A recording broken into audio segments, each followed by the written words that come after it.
Hello, my name is Michael Lambert, and today being the first video of 2024, I wanted to just have a look at where we are, how things stand at the moment, particularly in view of the fact that there's going to be an election this year, and indeed the campaign seems to have started already. Before I start, I just would like to say a word about my video last week. I made a video about my visit to Aachen in Germany. I'm very grateful for all those that commented. I received, I think, more than 2,200 comments, and I think as a result of that, I'm probably going to start doing a lot more of these visits to cities, both in Europe and in the UK, and I plan to start from February. Amongst all the comments, I would say that 95% plus were favourable, but there were a few of the sort of gems which I will share with you at the end of this video. There's comments from people who have trouble, hard of thinking, I think they call them. Now, the situation at the moment is, according to the Conservatives, it's pretty good. We're doing pretty well. The main thing is that it's worse everywhere else, and under Labour it'll be even worse. And above all, of course, they're going to cut taxes. Every single government department is desperately short of money, but they're going to cut taxes because we're doing so well. And I wanted to sort of put into perspective this whole consequence of Brexit, because it's kind of being mentioned less and less, Brexit now. We know that the majority of the population regret it. The majority of the population now think it would be better if we could go back into the EU, although that's obviously not a possibility at the moment. But I want to give you an analogy which I've used once before, but I think it puts into perspective what actually post-Brexit Britain means. Supposing that the residents of, say, Lancashire had decided that they wanted to have control. They didn't want to be bossed around any longer by faceless bureaucrats in Westminster. They wanted to take control of their affairs. And supposing they had a referendum, they voted to leave the UK. And they became an independent state with full control. Immediately, the rest of the UK would have set up borders all around Lancashire, so that any goods leaving Lancashire would be subject to a lot of paperwork, duties, certificates of origin, health certificates, all the rest of it, so that for anyone in Lancashire trying to do business with the rest of the UK, it would suddenly become very, very difficult. For anyone outside of Lancashire, throughout the UK, who wanted to buy anything, he would do everything possible to avoid Lancashire because it's so much hassle. And so particularly for small and medium-sized businesses in Lancashire, they'd find it impossible to sell anywhere else in the UK. They'd just be stuck selling in Lancashire. There'd be very little incentive to start a business because your market was very limited and small. And anybody wanting to set up a factory, for example, I mean, if you were looking for a location, I mean, the last place you go with Lancashire, why would you want to be behind all this barrier of red tape and so on? Even individuals buying stuff. If you want to buy stuff on eBay, I mean, you wouldn't buy anything from Lancashire because when the stuff arrived, the post office would come along and there'd be you just spent £20 on an item and there'd be £5 postage and there'd be £25 customs clearance charges, and it would have taken a week instead of 2 days. And supposing the people in Lancashire had said, well, it's unfair, it's really unfair that people from the rest of the UK can come and work here on preferential terms, so we should open it up to the whole world, make it even. And so they introduced a system whereby anybody could come from anywhere in the world to work in Lancashire, but they'd have to, when they arrived, they'd have to get a job before they came, and when they got there, they'd have to pay for health insurance, they'd have to pay for a visa, and initially, they'd be able to bring their dependents with them. And so people started flooding in. All the people from the rest of the UK all left. They all went back to their own counties and they carried on getting on with their lives. And all these people started arriving from Africa and from India, from the Far East. And then after a while, the government said, the government of Lancashire County Council, they said, we've got too many of these people coming. Big problem here. How are we going to stop it? And so they said, oh, right, in future, well, anybody who wants to come and work in Lancashire, they have to, wherever they come from, they have to get a job before they come, earning £29,000 a year. It's almost as much as a doctor. Before they come, they won't be able to bring their dependents. They have to leave them at home. They'll have to go through all this visa and health insurance and all the rest of it. And they'll only be able to stay for a limited time, after which they'll have to go home. And I'm not sure that would work very well. But that is actually an analogy of what is happening to us. We've sealed ourselves off. We've made ourselves a nation which is very difficult to do business with now. Where we've made it clear we don't want any Europeans, and indeed the Europeans have all gone home. So we've got these massive shortages. And when you look at what has happened to this country over the last 14 years, and particularly since Boris Johnson came to power and so on, and I just want to list for you some of the things that we should not forget. I mean, well, you can't forget a lot of them, but anyway, we have hospital waiting lists now of getting on for 8 million. I mean, no other country has anything like that proportion of the population waiting for hospital treatment. Health services falling to pieces. The European doctors and nurses have all gone home, and there's absolute chaos on trying to replace them. And we've made conditions so difficult now that fewer and fewer people are going to want to come and work in the NHS. We've got the lowest state pension in the whole of Europe. Our pensioners are poorer than anywhere else in the rest of Europe. We've got doctors on strike.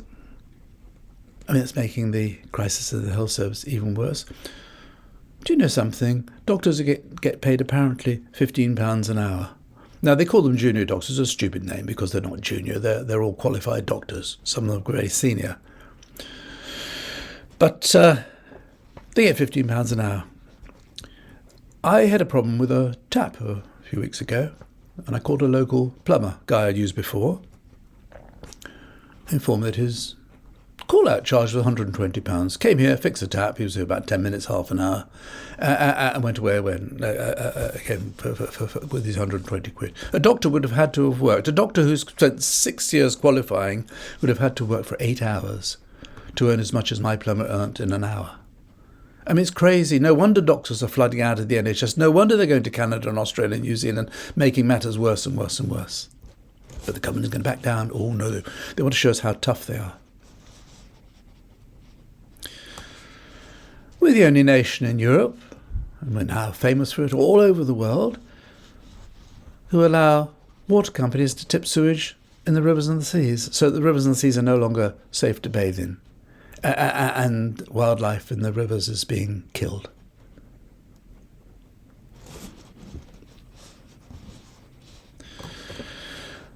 We've no import controls. 3 years after we left the EU, no import controls on what comes into the UK. Stuff going out, I mean, it's subject to all sorts of controls. You try and export anything to the EU right now, it's very complicated, very time-consuming, very expensive. Stuff coming in, drive your lorry through. That's the way to London, mate. I mean, what amount of drugs and other illegal products have been coming into the country? What amount of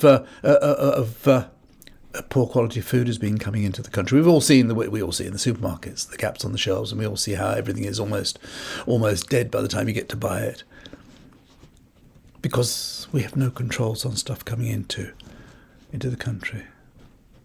Look at our city centres. How many of them? I mean, there are guys going around doing YouTube videos showing different towns and how they're derelict. They're all falling down. I mean, how soul-destroying is that for a community when your town centre is just boarded up shops and graffiti and people sleeping rough? And there are councils all going bust, aren't they? I mean, what happens when are they all going to go bust? Because they can't make ends meet. We've got people, thousands and thousands and thousands of people depending upon food banks. Children going to school hungry. We've got tuition fees. Enormous tuition fees. Students coming out of universities with debts that they'll spend the rest of their lives paying off, with useless degrees very often.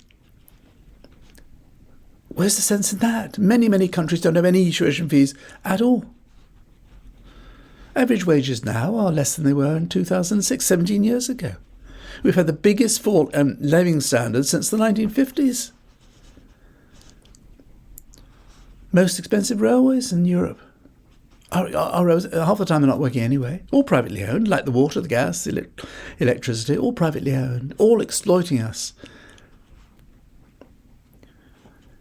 You know, this is just a catalogue of disaster, of chaos. This is a ruined economy, a ruined country. You see how people are so demoralised everywhere. Everybody's exasperated. Everyone knows it's not going to get better. And yet we get this idiotic Prime Minister telling us how absolutely fantastic it is. We get the Chancellor telling us we're going to be a worldwide IT superpower. And they keep on telling us how it's worse everywhere else. It's worse everywhere else. Everybody's doing worse. And it'd be so much worse under Labour. And how are the Tories going to solve all these problems? How is Labour going to solve this problem? Going for growth. Going for growth. As I've said before, it's like me saying I'm going to get very, very rich next year by making more money. How are we going for growth? The economy is absolutely wrecked. Morale is as low as it could be. There's no confidence.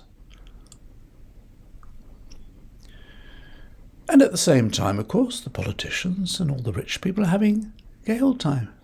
Fantastic, you know, it's now almost established procedure that if you donate to the Tory party, you can get a government contract. If you wanted a government contract, that's how you get it. You give money to the Tories. You can give money to the Tories to get into the House of Lords. So much corruption, so much waste. You look at PPE and test and trace and bounce back loan. Billions and billions and billions have been just thrown away through reckless incompetence. Oh, it's worse everywhere else. And this is this sorry state that we're in. And so much of it is directly traceable back to Brexit. I mean, the fact that, you know, going back to my analogy with Lancashire, the fact that small and medium-sized business cannot export to the EU, it is too difficult. It is difficult, not, as I keep saying, it's not because it's difficult for us to fill in all these unnecessary forms. It's because the customers don't want the bureaucracy. The customers all over Europe do not want the bureaucracy, the hassle, the inconvenience of dealing with a British company if they can source products elsewhere. And the labour shortages, the absurdity of labour shortages, getting rid of all these people from the EU, all gone now. I mean, there's been a flood of people going back, and they've not coming back here because we made it too difficult for them. And then we have this massive rise in immigration from other countries such as India and Nigeria and Bangladesh and Philippines and so on. All these people coming here. And now we've decided, in Egypt, the government decided to make it very difficult for them because they have to get a job before they come, earning £29,000 a year before they come here, and then they've got all the rest of the hassle, as I mentioned before, with the £750 a year for health insurance and a similar amount for a visa, and then as soon as they've their time limit is up, they'll be sent home again. They can't bring their families with them. We have to leave them behind now. Well, I mean, they're not going to come. They're going to stop coming. So we're going to have even further shortages of workers. And if you put a limit on £29,000 a year, which you have to have a job now, you're going to have a job at £29,000 guaranteed before you come here. Well, I mean, what happens to all the lower paid jobs? I mean, are we going to train up our own people, or are we going to have all these lazy people, like these people waiting for hip replacements for 3 years on the NHS? Are we going to make them go out and dig potatoes? It's crazy, crazy, crazy. This is the craziest country. It's just unbelievable how crazy it is. And yet, it's worse everywhere else. And you look at all the other minor irritations, you know, the delays at the ports, you know, when we travel. And the way, I don't know, I sensed this when I went to Germany, but I mean, it's the way that people either pity us or dislike us for it. You know, petty officials at frontiers are always going to, throw their weight around, and it's we're going to have to queue up in future for fingerprints and biometric facial recognition checks and so on. It's all going to be more inconvenient and more difficult. And what have we got out of all this? What have we got out of Brexit? We've got blue passports, which we could have had beforehand. We've got little crowns on beer glasses, which we could have had before. We've got pints of wine, which nobody's ever going to make. And we can now paint the signs on the inside of the Dartford Tunnel in yards instead of metres. What is that all about? But no, we've got back control. We've taken back control. And as I said just now, the answer is we're going for growth. You know, when you're flat on the back, on your back, going for growth is just ridiculous. It's to say you're going for growth, to say that's how you're going to... I mean, what political leader has ever said, oh, we're going to go for contracting the economy. We want to be poorer. Who doesn't want to go for growth? Everybody wants to go for growth. Everybody knows that it's only by growing the economy you're going to increase tax take, and that's the only way you ever get out of anything. But when you're in such a serious situation as we are, which is entirely by our own choice, it's very, very difficult to see where this growth is going to come from. Nobody has come up with any idea as to how we're going to turn it around. What are we going to do that's suddenly going to create this growth? We don't have any particular things apart from Scotch whisky. We don't have any particular products that we're well beaters in. We're good on services. We're good on a lot of high quality engineering and a lot of computer sciences we're very good at, but not enough to become a worldwide superpower. Not enough to grow the economy significantly in any reasonable time frame.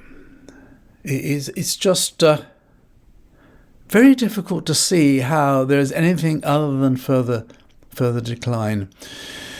And I think as far as Sunak is concerned, I mean, he's panicking. He doesn't know what the hell he's doing. He's absolutely clueless. And he's dishonest. He'll say anything not to upset whoever he's worried about upsetting.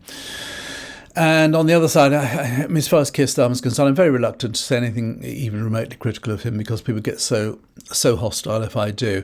Obviously, Labour would be infinitely better than the present government, the worst government we've ever had.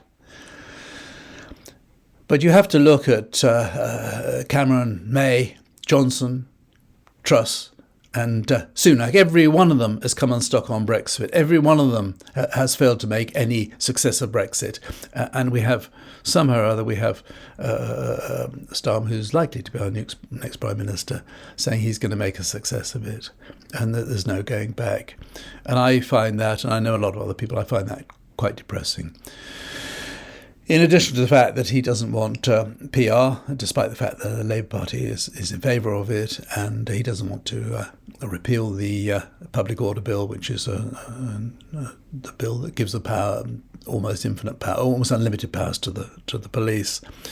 And so I personally find it very difficult to have a great deal of confidence in Starmer being able to turn things around. I mean, he might make a few improvements. He talks about renegotiating the phytosanitary deal and so on, but there's going to be no big renegotiation. We're going to be carrying on. Conditions are going to be the same for a very, very long time, or indeed are going to be deteriorating for a very long time. Sadly, the Liberals are pretty vague about Brexit as well. They don't seem to want to return to the EU or to want to even start trying to return to the EU. I'll say this now, and I've said it before, and I'll keep saying it. Outside of the EU, there is no future for the UK. There is no future. There aren't trade deals all over the world. We have the biggest, richest, most successful trading bloc in the world across the Channel, but we don't want to deal with them. We want to make it as difficult as possible. We've managed to make it as difficult as possible. We don't want them coming working here. We don't want to go there. We don't want anything to do with them because we're going to get trade deals all over the world. So that's my rather depressing assessment of where we are at the moment, and I think the only thing I was going to mention was that one of the ways the government seems to be planning to help matters is by cracking down on poor people. So if you're selling a T-shirt on eBay, beware, because they're going to be after you for the tax, and they if you're getting benefits, then they're going to be able to look at your accounts and so on. They are targeting poor people, and they don't want all these people pretending they're ill for years and years and years, waiting for NHS hospital appointments. No, that's very popular. And at the same time, what they want to do, of course, is to cut tax for rich people, particularly inheritance tax. That seems to be, it applies to, I think, what, 4% of the population, is it? And it will mean that very, very rich people will be able to leave even more of their money to their children. So anyway, I'm sorry, it's depressing as usual, but frankly, it's incredible that we're in this crazy situation. Now, I did promise to read you some of the comments from my last week's video, my Aachen video, and these are them. I've got about half a dozen or so here. First one came from a guy called Terry J50. Terry doesn't use punctuation. He's American, and he doesn't believe in full stops and things, so he just writes it all out. But he seems to know a lot. He seems quite well informed.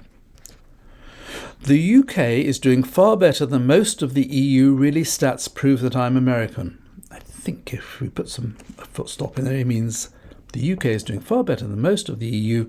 Really, stats prove that. I'm American, and even I can see the stats. Why do Remainers keep making up stuff? Because they lost their freedom of movement that they never used. See, he doesn't think we ever use freedom of movement. He's American.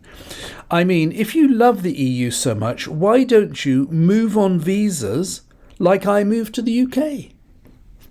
You know, if you're that stupid, if you're that ignorant, you're that misinformed or uninformed, why would you actually put that on the internet? A guy called Martin Owen says, all in capitals, shove the EU, we are being ripped off by Sunak and friends, stop migration, vote reform. Tom Bradley, he says, if anyone believes what this old fart says, there is wrong with your mental health or you're on crack. Roy Simmons says, give your preference for Brussels government. You would think that's sunshine. No idea what that means.